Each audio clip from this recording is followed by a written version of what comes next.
Hey, welcome back to Rallycaps, the podcast for the creative entrepreneur looking to build a business for the long haul. Today, we have a special episode where Steven, my co-host and brother, is going to get grilled by our new brother, Tom Boyd. I'm just trying to talk like him because he talks that cool. But we have a special treat today with hearing Steven's backstory, what it looks like with his entrepreneurship. And honestly, like, we're just so honored that Tom stepped in and, said that he'd be willing to do this. And so, yeah, thanks for stepping up to the plate, Tom. I'm excited to be here as a pinch hitter, as a designated hitter. I really just align with what you guys stand for, helping creators in their mission, helping people just put their ideas in action and get them to the world, and that's what I stand for. And I'm excited to talk to you guys about your show because I think it's a lot of fun, and more people should be listening to it. I know it's just the beginning, and I'm excited for what's to come. So, Steven, you're up to the plate. You ready for this? Let's do it. Oh man, dude, I'm ready. All right, my man. Okay, so first off, let's get it out of the way. What is a rally cap? Ooh.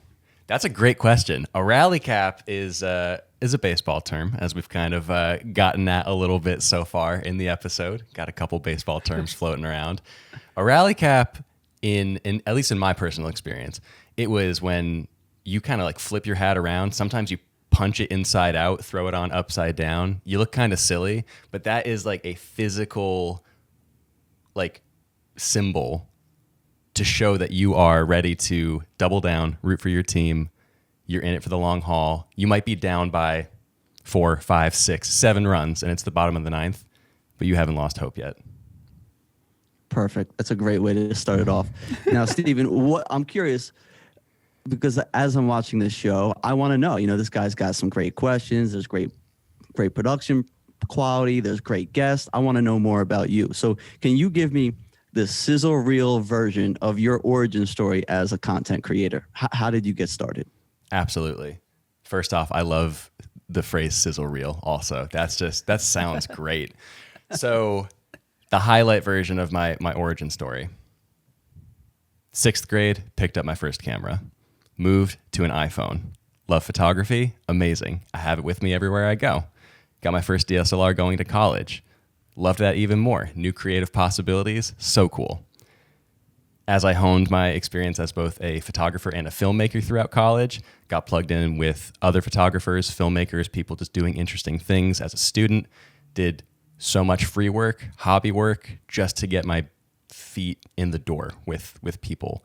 And I just wanted the experience. I just loved doing it. It was super fun. Tried different styles of stuff, tried different things. Got to a point where senior year comes around, didn't really want to work a 9-to-5 per se, a traditional, sales job that you might expect to move into post-grad. So I got a Canon 5D Mark III, got a couple of prime lenses, and said, I'm going to start photographing weddings after college. With no real expectation for it to become a full-time job. I just had a couple friends that were getting married, and I thought, I can shoot their weddings, so maybe I'll just at least develop that and then see where that takes me.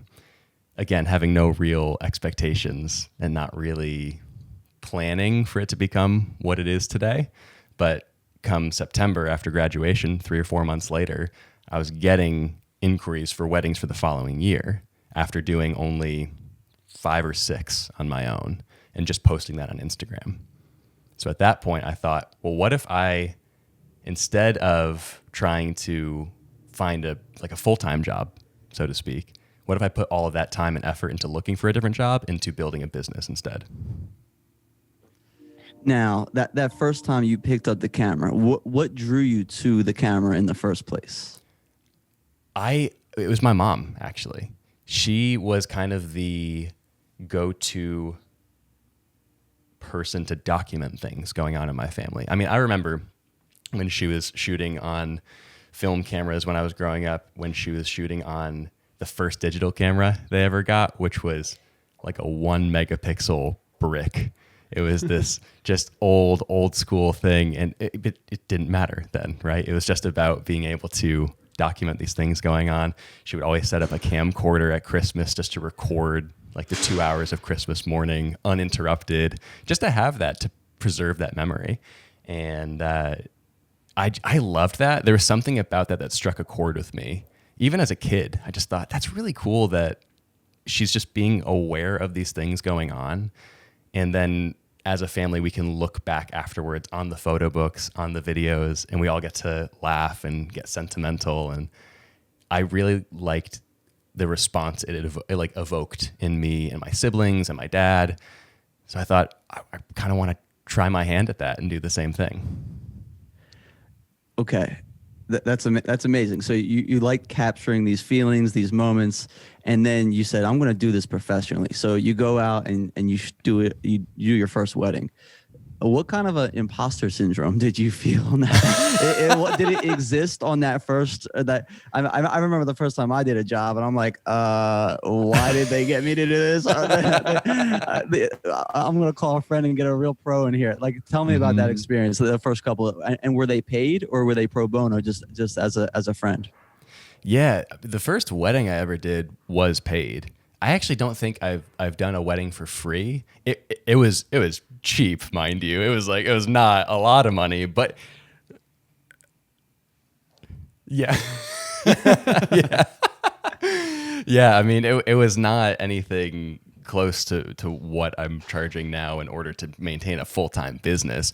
But, it was still money, and relatively speaking, as a young, like, student age, like college, fresh out of college person, it felt like a lot of money, and it felt really cool to go from, it almost felt like overnight I was a hobbyist and then I was a professional, because one day I wasn't getting paid for it, and literally the next day I'm making money from it. And I thought, how on earth has this just creative hobby of mine suddenly turned into a job?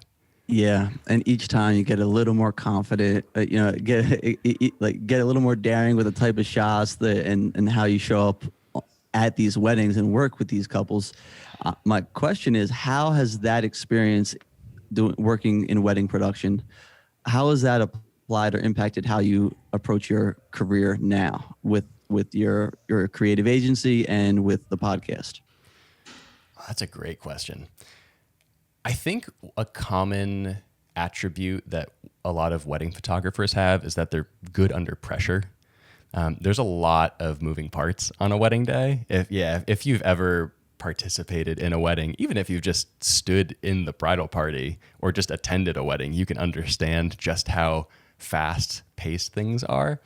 And to be the photographer in particular, who can often become the coordinator if there is no coordinator, or the planner if there is no planner, because everyone's looking to you because the photos are kind of the thing that are keeping the day moving to a certain degree. It can be a lot of pressure for sure. And I think just diving into it, putting yourself in uncomfortable circumstances, it molds you into a person that can handle those, like, many different and diverse moving pieces. You can handle those at the same time. And in regards to what I'm doing now with Eric and with a bunch of our friends and these collaborative projects and businesses that we're building outside of strictly weddings, it's a great skill to have, because there are still plenty of moving pieces going on, but we're able to do it in a fashion that's a little more team oriented. So it doesn't feel as, I guess, like you're like the lone gunslinger on a wedding day and you're like, okay, it's all down to me, like you're there with a team of people and all these things that you're doing.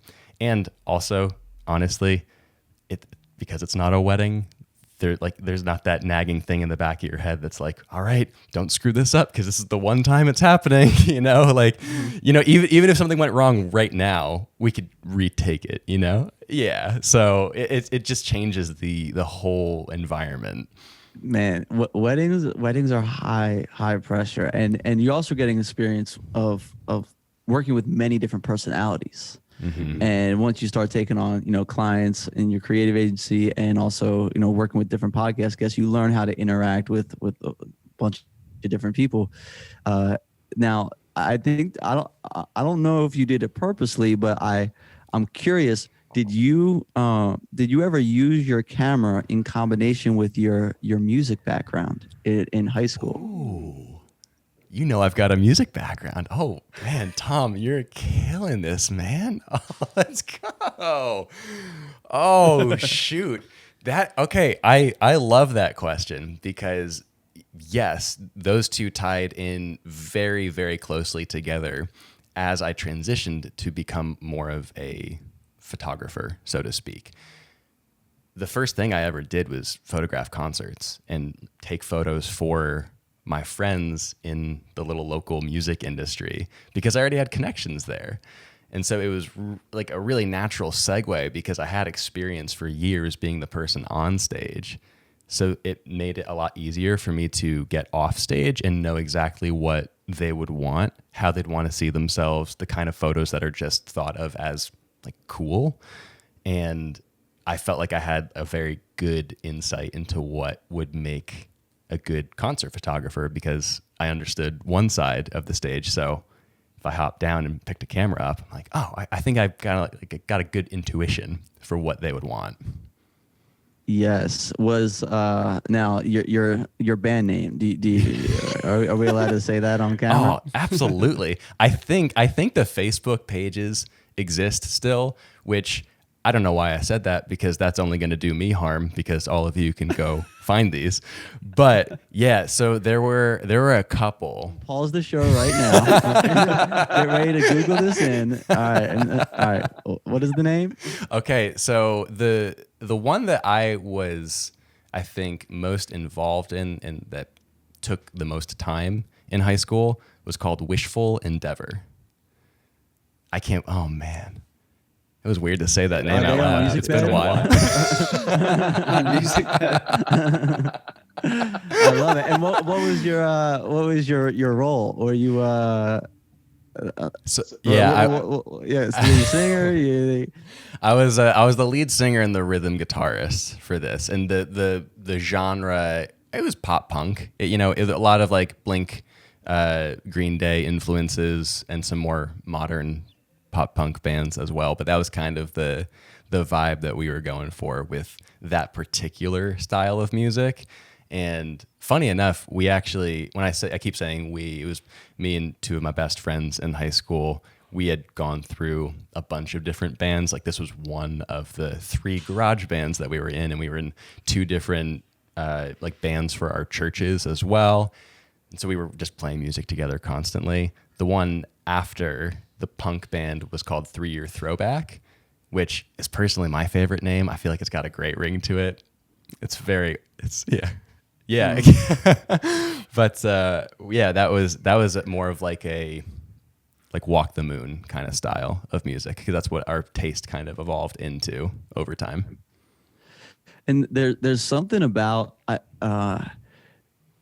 getting together with a group of friends and just creating some sort of project, a creative project where you guys are the boss. You decide what the song is, how you're going to sing it, what the notes are, and you from start to finish. There's no client, there's no one saying yes or no, there's no one giving you orders. Has that how do you feel about that? I'm curious because you're doing that now with Eric, and is that fun? And Eric has clients too. Does this give you like this is our own little Lego set, and we're making whatever we want? Oh, definitely. That's a great analogy for it too. I really like that. Yeah, Mm-hmm. That's honestly how it feels though too. It kind of is like sky is the limit. Whatever we want this to be. To a certain degree, we can make that happen so long as we know our own limits, when's the right time to bring in other people, because you can't ever do it fully on your own or even with a small team. You need to just be aware of, your own personal limitations and then when's the right time to bring other people in, because this is something Eric and I live by really, but the idea of valuing community over competition. And it's very important to us in our own businesses and the way that we work together and the way that we work with our friends. That's how you're going to thrive if you're doing it with other people. So I really love that Lego set analogy though, because Legos were, come on, they were every kid's favorite thing. They were the best. Legos, and it was what a Rector sets, and right. You ever have a Rector set or no? No, wait, what was Tinker that? Toys. Tinker Toys. Okay, yeah. Oh yeah, yeah. Same vein. Yeah, But okay. yeah. Basically, the idea that you guys are the boss and you work together towards an end goal, and it teaches you a lot that a classroom can't teach you. It teaches you in ways that working with someone else where you have these creative constraints can't teach you. And I'm sure a lot of what you did with your band and just experiment with the camera has impacted so much of what you're doing today. Now, you also have a company called Barrington Branco. Wow. Can you tell me about your work? How do you, is it photo? Is it video? Is it design? What is that company? And let's do a little plug for that right now. Tom, you are so the man. Oh my gosh, this is awesome. I feel so taken care of right now. Like the fact that you pulled that name out is just awesome. Yeah. Again, so, good alliteration, easy to remember. Yeah. So to be honest, Barrington started primarily as just an outlet where I could share more brand and commercial style work that didn't conflict with the wedding and portrait work that I primarily do. So the name is actually inspired by the arts building at the school that I went to, because that building was called Barrington. So I was like, it seems like a good homage to the building that I spent the most of my time in as a student. And then that Instagram page, because more than anything else, it really is just kind of like a little brand name and Instagram. I don't even have the website for it live right now, but it was just really supposed to be a place where I could feel good about posting all one style of work so that I could have a pretty concise portfolio to show to other brands and businesses and say, hey, this is all just, stuff in your vein effectively. And it wouldn't be like co-mixed with other portraits or weddings, because that's not what they're interested in. So I just wanted it to be one like clean feed that was relevant to them. And it's been fun. It's not the biggest moneymaker in the world, to be honest, but it's just something I really love to do. And I have a blast doing it. I've got to work with friends' businesses on it and kind of help them create these things. It's primarily photo, but I've done a little bit of video with it as well. And video is just so much fun. It's just an absolute blast. And it's cool to integrate that with the brand stuff and also a little bit with wedding and portrait stuff and also more commercial stuff that Eric and I are working on together now. And it's funny that you say, it's not as thriving as it may look. Somehow, for some reason, on the internet, no one really knows. I could look at that account and be like, hey, he has 25 high ticket recurring contracts. I would never know the difference. And and the other thing about not having a website either, I don't know where you guys land with it, but I feel like is Instagram kind of serving the place as a creator's portfolio in this era, or does it complement the website? Eric, do you want to chime in? Yeah, I think it complements for sure. Yeah, I think they're like it becomes too taxing to have to do communication through some sort of social media app as opposed to like a more formal email chain. That's, what I prefer. I think what a lot of businesses and other people prefer as well. Like no one really wants to be like dealing with contracts through DMs on Instagram. But I think it is a good launching pad. I do think, if you really want to be serious about any kind of commercial work or growing a business, like it's just seen as a piece of the puzzle as opposed to the whole thing. Obviously people can do brand work and do it with just that, but it does kind of feel like you're putting a ceiling on what you're capable of if that's the only thing. Yeah, no, I think you're right, because a lot of people too, they'll find your work and they want to share it to their team, the people that cut the checks, and they're not just going to don't want to just share an Instagram. They want to share something that looks like these people are worth are thousands of dollars for this project. Yep. Absolutely. Yeah, I think websites are definitely like evergreen, or like bulletproof, or like whatever you want to call it. It's just like a very long lasting kind of thing that's, even if you don't think it's necessary, it's always good to have. Yeah, even just a simple one, a simple one that just shows you're taking it to that next level. That's an ongoing argument that I have with a friend of mine. He thinks it's Instagram only. I think it's both. So thank you for solving that. It's just making us realize we need a Rallycaps website. We haven't made one yet. We do actually. Oh, we do. We do. Yeah. Oh, okay. Perfect. We do. There's not much on there. It's basically just our live feed, but Okay. This is what you can do. All right, you'll take these 2 episodes and about the co-host, and like it'll be like front and center, and then people are like, "Who's the dude with the Cubs hat?" like, that must be Eric. He's from Chicago. So this is that's a good segue into, I want to go deep about this kind of meta, this podcast, and talk about your experience working on this show. What has been one of the biggest challenges that you had to overcome getting this thing off the ground? Honestly, just the sheer amount of time it takes to edit all of it together. It is probably each episode. It's gotten easier as we've gotten into a better rhythm with it. But at the beginning in particular, it was exhausting to put everything together because it's roughly an hour-long video edit, and then there's tweaks that I make to the audio edit, which goes on Spotify and Apple and all that stuff. And then from there, we kind of siphon out and make pieces of content to like each particular platform. So we'll optimize a clip for Instagram stories and a video Instagram post, and we'll take 1 or 2 short form clips out of the episode and post those as separate YouTube videos for later in the week. There's just so many messages and comments to keep up with too. And because community is so important to us, it's just something that we want to be on top of all the time because we really do love just talking with people.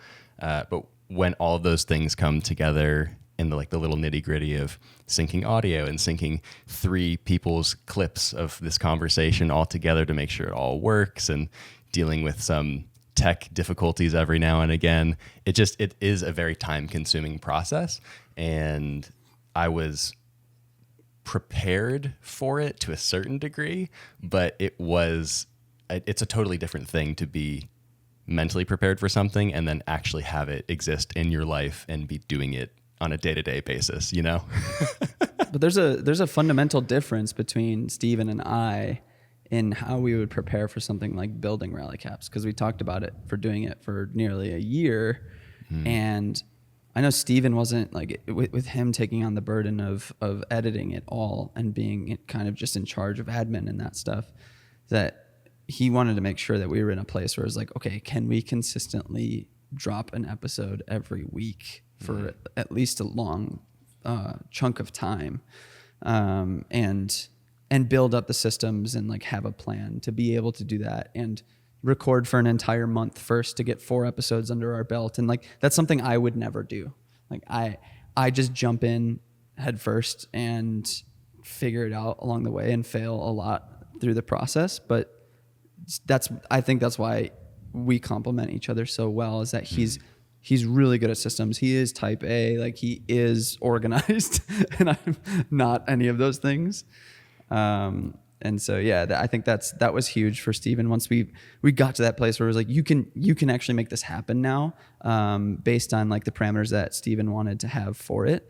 That's when he got like really psyched, and we both got really psyched about getting it going. Mm-hmm.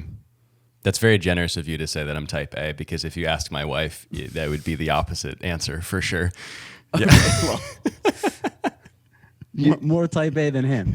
You are type A in my book, Steven. I've never heard the word organized either. No, we're not. That's another episode.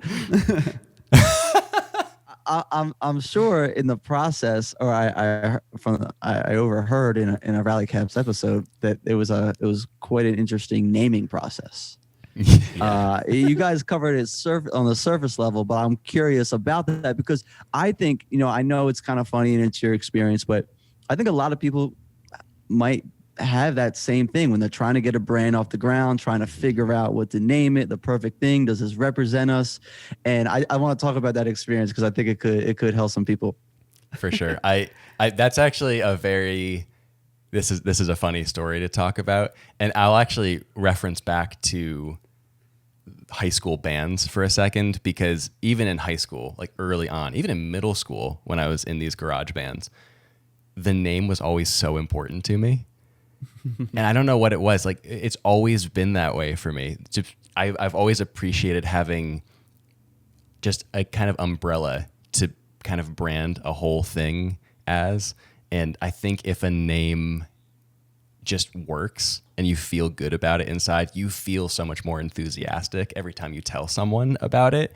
And that energy just kind of builds up like a snowball rolling down a hill. You know, if you just feel good about what that identity of that thing is, you just feel so proud every time you tell someone. So with Rallycaps, we loved the name Slow Burn when we first started recording episodes.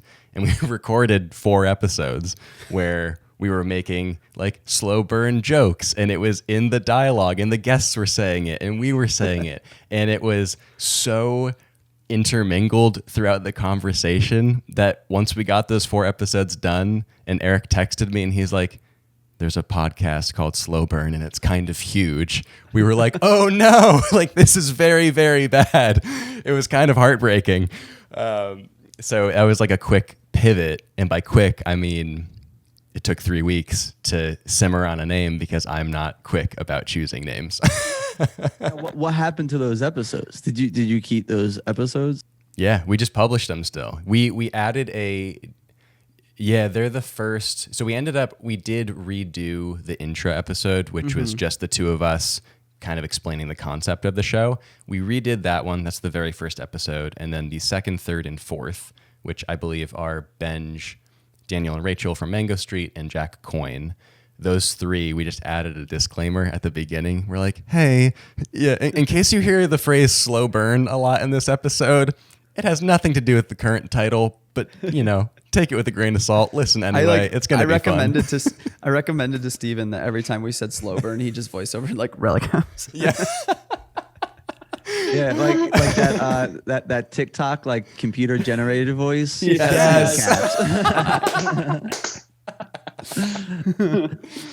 That would be the way we do it now if that voice was popular now and we were just starting this. So what other names landed on the cutting room floor in that process in between Slow Burn and Rallycaps?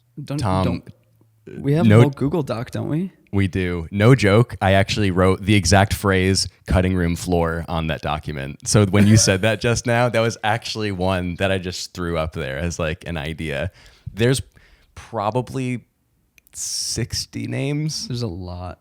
60 or 70 names in that doc. They're mostly bad. That's the way it is. That's the way it's got to be. Yeah. You can't be afraid to get those bad ideas out. Like, it feels very vulnerable to suggest something that sucks, but that might trigger an idea in someone else's mind that gets you a little bit closer to something good. So it's hard and it's very vulnerable to do that. But if you're working with people that you trust, like my guy Eric, it's a little easier to do it. So yeah, and then you pick the name, and you grow into it. You know, you start to embody the personality, and you guys are now Rallycaps. So congrats. I think you landed on something strong. Thanks man. Thank you. So I guess the moral of that story is when you do pick a name, research. I feel like that's the obvious. I literally don't remember what happened, but I'm just gonna go ahead and say it was probably me that was just like, yeah, that's great. Let's do it. And then I think we were just both excited that we found something that just worked. We're like, cool, let's just do it. Yeah, and I think I I might have been like, oh yeah, you looked that up? You're like, yeah, it's totally open. We're like, okay, cool. And we just never really revisited it. Never double checked. Nope. Or single checked for that matter. Well, I think there's something to be said there that sometimes I mean, sometimes you do just have to move, and like you got the 4 under your belt, and now it's a good story, it's good content for the podcast. Some people do get, you found a good meeting ground of thinking about it and creating a thoughtful brand around it and taking action. Some people wait 5 years for like their album cover art just to get the perfect thing, and they never put the thing out. So the one thing that actually Danny Gewurz and I talk about this a lot, but how so many people are need some education around sending cold emails or cold DMs to people. And you guys, from what I've heard tidbits of the conversation, you guys have a unique way of reaching out to podcast guests. So can we please talk about that process? Absolutely. And how you present yourself to people, it can be make or break, because the people you're reaching out to, they're high profile creators. They have a lot of people vying for their attention, and somehow you got to cut through the noise and make it exciting for them. So let's talk about that. Absolutely. Yeah.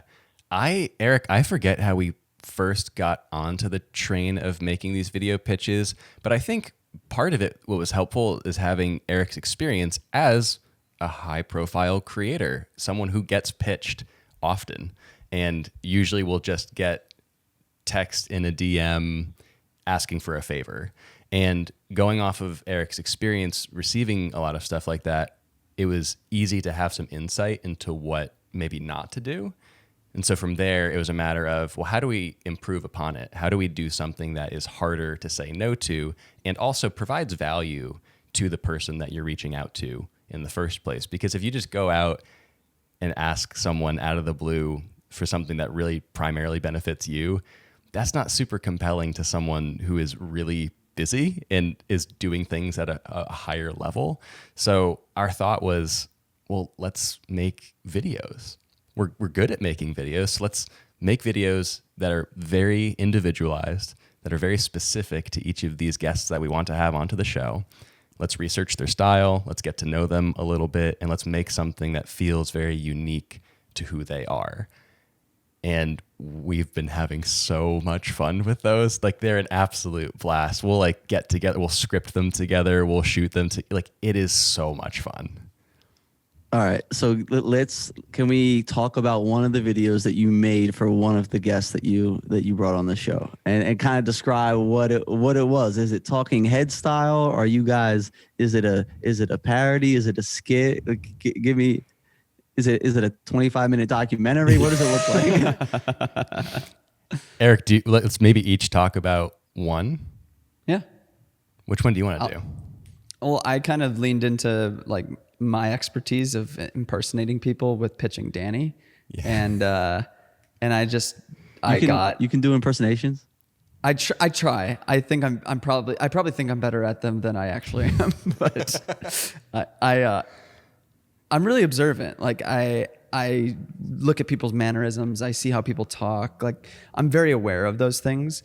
And so when we wanted to pitch Danny, we have the same camera. So I'm like, okay, I could shoot in the style that he shoots, and I can enter the frame like he does on his YouTube videos. I could talk in the calm voice, and I could say it's just like, you gotta grasp for things that are, like within your reach, and you start channeling his energy. So I did that whole thing, and the whole thing was just a pitch for him to be on our podcast. And then I ended it with his catchphrase of like, I love you. Nice. And so, and it's just really fun too, when you send those off, to get the response of like all caps laughing. Like, I can't believe you made that. Like, of course, it's so fun. And I know, like Steven was saying, it's just from experience. If anybody in the past has gone that far to want to collaborate with me, I see that as a sign of like, okay, you're serious. Like, you're not just, this isn't just something off the cuff that's a feeling. Like, you've thought about this intentionally. And, unfortunately, like that's really all I do want to say yes to things, right? As many, other creators want to as well, but there's just only a certain amount you can, if you want a life. And I want to really like collaborate with people who are showing that effort. It doesn't matter what their platform is. Like I've done podcasts in the past few months of that same, that same perspective. They did that to me, and I'm like, yes, absolutely. I don't care how many followers you have in Instagram. I'd love to have a conversation with you because you showed me that you care. It goes such a long way when everyone's saying the same exact thing, just to say something a little different. Yeah, totally. Yeah. Steven, what was your example? So this is actually an upcoming guest. It's one that Eric and I made together recently. It was for Niles and Caleb from Moment. And we had, probably too much fun making this. We basically wrote like a 60-second sketch where we called one another and did our best impersonations of people from California as a Midwestern and East Coast guy. So it effectively came off as like the Californians sketch from SNL. That's kind of like, yo, dude, like stuff like that. Iced latte. But that was maybe the premise, but we dug a lot deeper, and every line in there was maybe something that they've talked about on their own podcast, something we've seen them share on Instagram or YouTube. There is a little bit of story and like a route to something that's personal to them in almost every single line of dialogue. And we just wanted to go that extra mile to, even though we're doing more of a satirical kind of sketch type thing, still show that it's thoughtful and show that we really mean what we're saying and that we really want to talk with them. And that was just a blast to make. I'm excited to do more of them collaboratively. But yeah, for Niles and Caleb, that was a pretty fun one. Now, has there been? It's such a you're like, why don't more people think that way? Have you guys? Is this the first time you guys experimented with sending out cold messages this way, or have you done this for brands or other collaborations in the past? Well, ironically, when Eric and I first met, it was just a regular old DM on Instagram, which is kind of funny to look back on. But in my experience, I don't think I've pitched a brand or a client with a video before. Eric, have you ever? Yeah. More recently, I started to realize, because I kept telling subscribers of mine or followers on Instagram, if you want to collaborate, if you want like a question answered, like do yourself a favor and like leave a voice memo or leave a video of you talking to the camera to me. Don't just like type out a paragraph. Like show me the effort that like you want to like be intentional with me, as I am intentional about putting things out into the world and online. Like I just want to see that reciprocated. And so when I started like offering that as advice, I something clicked in me, or was like, if I want to get into more commercial work, if I want to pitch brands, if I want to get more sponsors for my channel, I'm gonna do this for them too. And so we pitched a brand, and Mike and I in our studio, like we pitched a brand and locked in like a $26,000 deal for a 2-day shoot. And I've been locking in YouTube sponsorships with video pitches, and these brands are coming back to me and they're just like, we loved the video. Like it was our color palette. Like it just felt like you identified with us. Yeah. And it was like that. And then I can reciprocate and go, yeah, all of that was intentional. Like I chose that color of tan because I know that's all over your website, in the same way that you're doing it with us, right now. It's like that intentionality. Yeah. There's no question as to why you're sitting here interviewing us, because that same intentionality came through when we were doing an Instagram live. And you're like, hey, I have this idea that would offer you guys a ton of value and save you some time. And then here we are. Yeah. In like a week. Yeah. Yeah, it wasn't long ago. But the ball got rolling quickly. It was funny. I was like, oh, they're probably not going to say it, but I'll say it. And then you guys followed up. I was like, oh, this is going to be a lot of fun. And then you hit me yesterday and said, hey, Tom, you want to interview us tomorrow? And I was just like, man, it would be really difficult to prepare, but I'll make it happen. Whatever, we'll do it. And it's going wonderfully now. So let's keep it going. Back on the train of thought. The podcast, you were talking about all the effort that goes into it, and I've noticed that it is such an aesthetically pleasing video podcast to have on whether it's in the background. The other day it was up in our living room and we're just hanging out. It's like, it like fits the room. You know, most of the podcasts out there, you put them up, even the ones that I've edited, they just kind of look raw up there. It's just two people on webcams looking up their noses, you know, like no one really loves it. So let's talk about that workflow, because I think it is paying off. And I think when sponsors, as it continues to grow, that look and the feel, it's going to help getting more and more guests and people part of this thing. So after you get the guests, you get the preparing for a show. What kind of research do you do to a guest, and what's the process look like there? So typically, Eric and I will do a little bit of research independently, and then the day of, we'll typically get on a call pre-recording and just work on a collaborative Google Doc together and go through YouTube videos, Instagram profiles, just kind of to get an idea of who they are.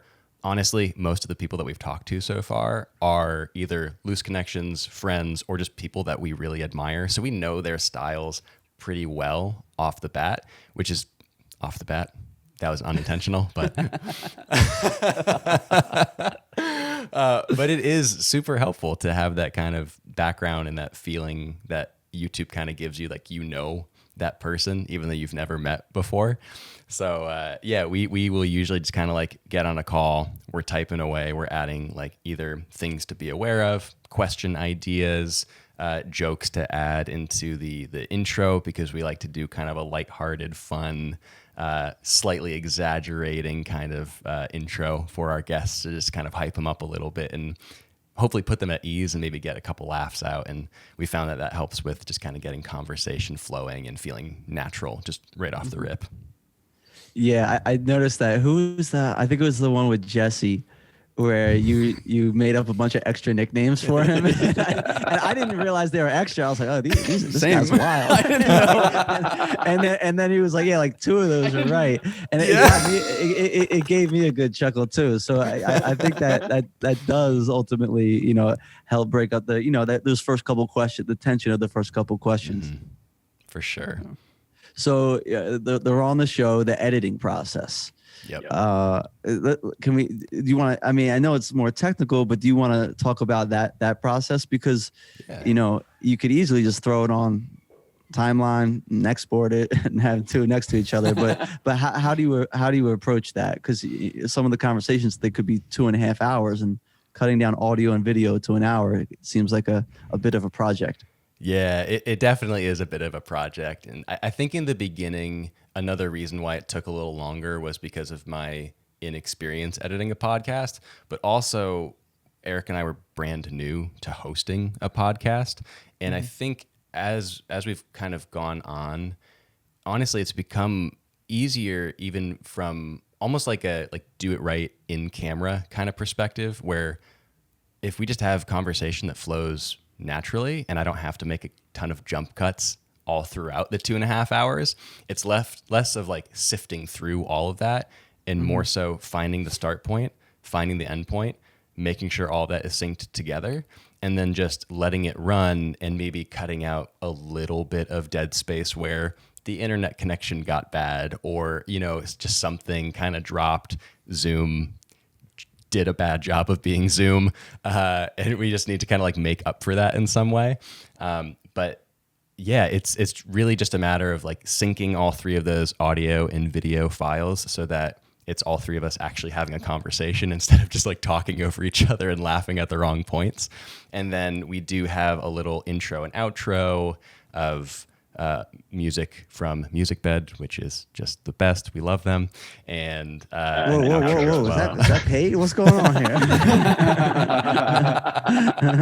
Not sponsored yet. Just good friends. Okay, we'll get there, Music Bed. Yeah. That one's on us. But yeah, no, it's like a preset intro and outro that I've just made, and we'll copy and paste into the timelines, so I don't have to recreate that every single time. And then once everything is synced together, the habit I've gotten into recently actually is letting it play as if I'm just listening to a podcast, because I love to listen to podcasts. So I'll treat it as if it's just my podcast of the day. I'll edit some photos, answer some emails, and then I'll just be tuned in a little more intentionally So that way I'm noticing if, oh, there's a little too much dead air here. I wonder what happened. Oh, a frame dropped. We couldn't talk to each other, whatever it was. And then quickly trim that up, let it keep playing. And then by the end of it, I'm able to almost like multitask a little bit better and still be getting other things done as I'm primarily listening. And then once that's done, export that and rip the audio from it to create the Spotify, iTunes. I keep saying iTunes, Apple Music kind of file and all that. I feel like I want to say that too. Yeah, right. So strange. Yeah, everyone understands. But yeah, once those two like distinct files are created, one goes up to YouTube, one goes up to our podcast provider, and then the trickle effect of creating all of the different, vertical, square crop, thumbnails, everything else that comes with the show, adding in all of our assets and everything kind of trickles down from there. Yeah, you can see how one conversation ends up being a lot of time. A lot of time. Gosh, yeah. So what would you tell yourself, for anyone that's thinking, I want to start a podcast with my friend, what would you tell yourself 8 months ago? What tip would you say to help streamline this process? What advice would you give yourself? This isn't going to help streamline the process, but I would definitely say start with video. It's the opposite of what you're asking. It's actually going to make the process much more cumbersome in editing because it's more everything, right? Start with video as in... If you're going to start a podcast, make sure you're doing video alongside audio. Yeah. Yep. Because, and Eric was great about driving this point home at the beginning of this, was that YouTube is just such a great search engine and such a robust place where so much stuff lives that even at the very least, even if we're not getting a ton of views, it's just a place where people can find us again. And it's a place where people go for so much stuff. And if our audience is, for the most part so far, if they have YouTube audiences and followings as well, that's only going to help drive more traffic to the show. So if you can, I would definitely encourage people to start their podcast with a video component as well, because it just gives you so much more stuff to post elsewhere as well. We can put these vertical videos on Instagram, but we can also put it on Twitter and TikTok if we want to share it there also. And we can just engage with people a little bit better rather than only having a little like audio file to play somewhere to like show like the waveforms kind of moving around, Mm-hmm. Now, do you have any tips for the editing process, editing faster? What's one thing that you learned that was like, all right, this makes the process 2 times faster?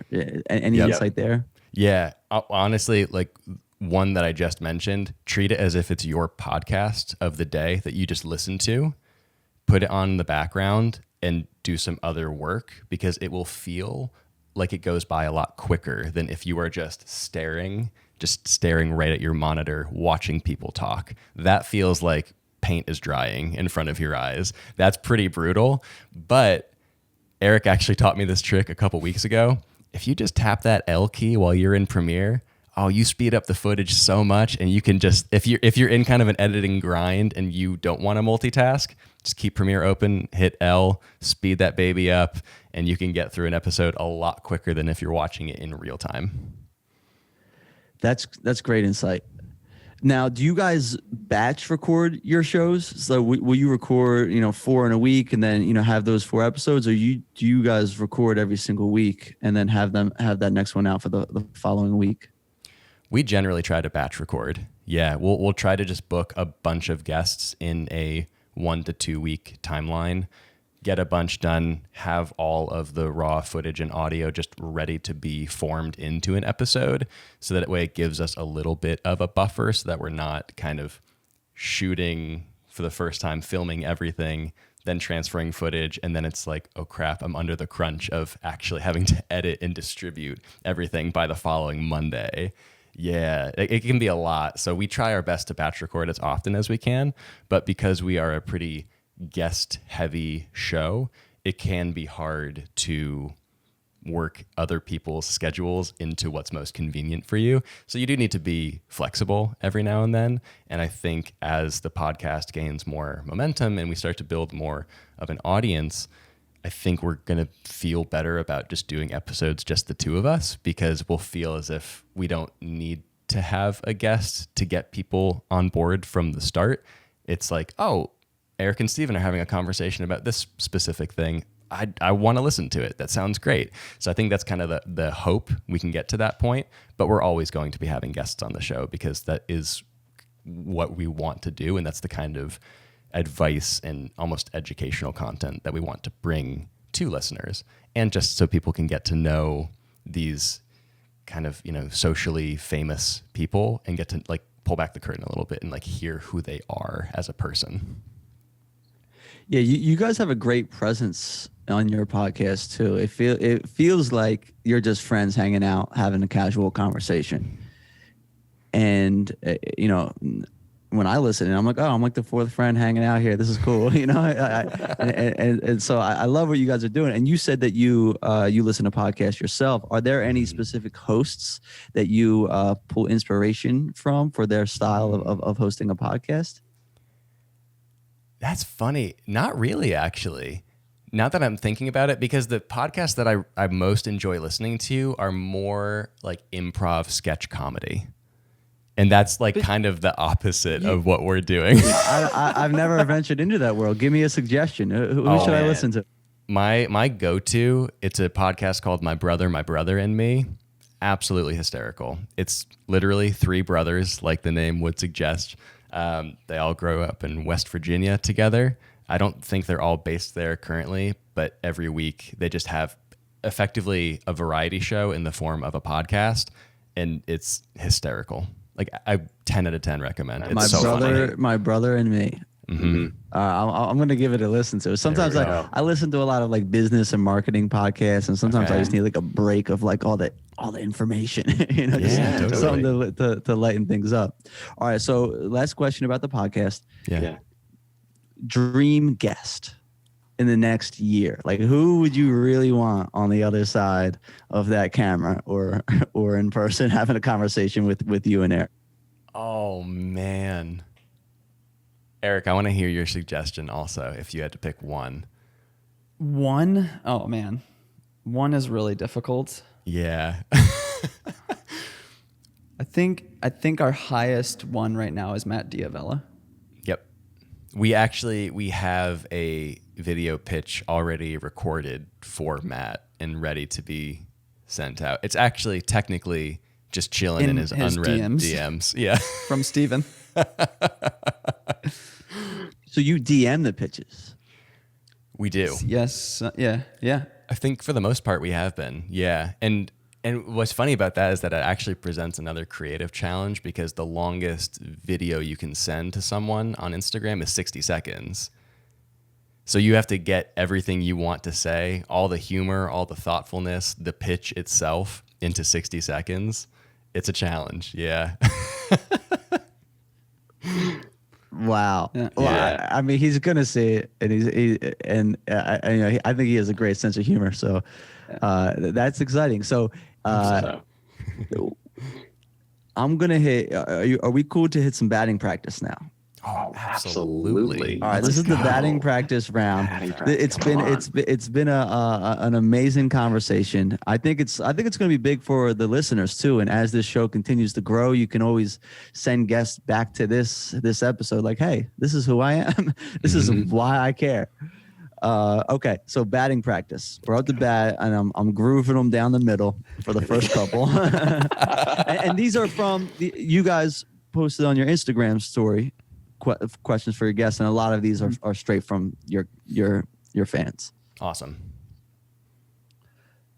What is your favorite lens for wedding photography? 50 millimeters. Donuts, glazed, powdered, or jelly filled? Glazed. If you could delegate one part of your business to someone, what would it be? All of the editing and post-production for Rallycaps. My man.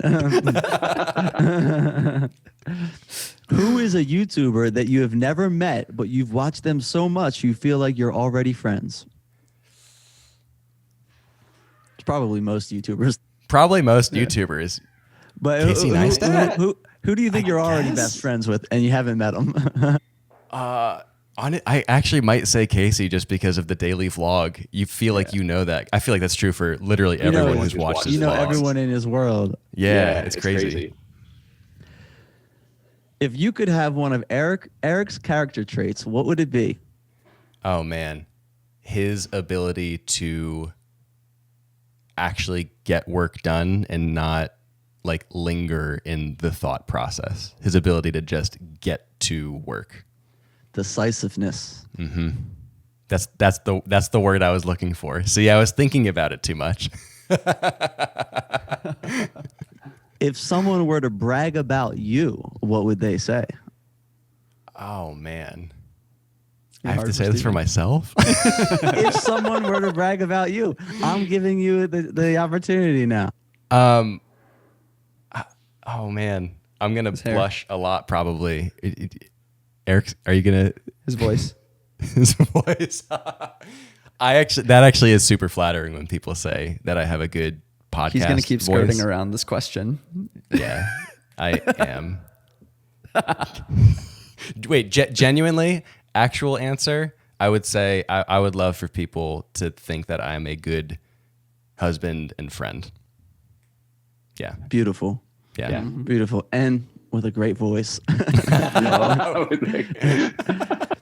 What is a one sentence, one piece of advice in one sentence that you would give to yourself 5 years ago?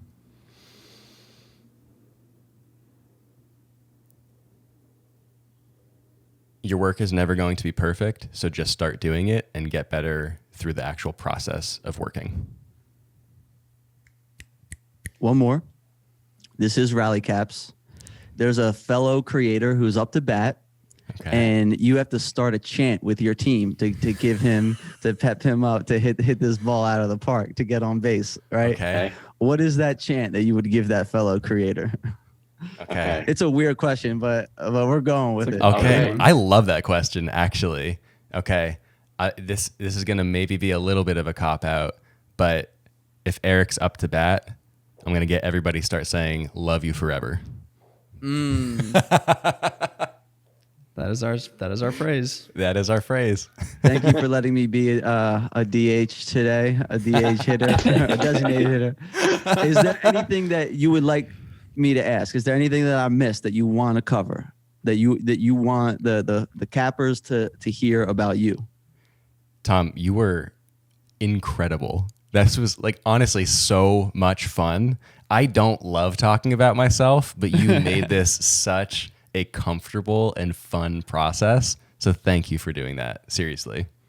I appreciate that, man. It was fun chatting with you and getting to know you. I think there was part of it that was fun, just kind of coming in and learning real time, like becoming, like we're having coffee and we're hanging out and just learning about each other's experiences. So thank you for having me on. Yeah, man. Thank you. Seriously. We've been dude. very, very intent on just, I don't know, meeting people and making friends throughout all of this. Like that's the coolest thing to us is that we get to make new friends throughout this. Yep. And this just felt exactly like that. Like this is just so much fun. So thanks for doing it. Appreciate it. Of course. All right. Awesome. Cool. See you out there. Yeah. Play ball? Yeah. I was like, do I give him another baseball pun? Like, knock him out, like, I don't know. If I've done You're out. I got the hat. I got pinstripes on my pants. Hey everyone, thank you so much for joining us on that episode of Rallycaps, and huge shout out to our friend Tom as well for hosting and interviewing with us.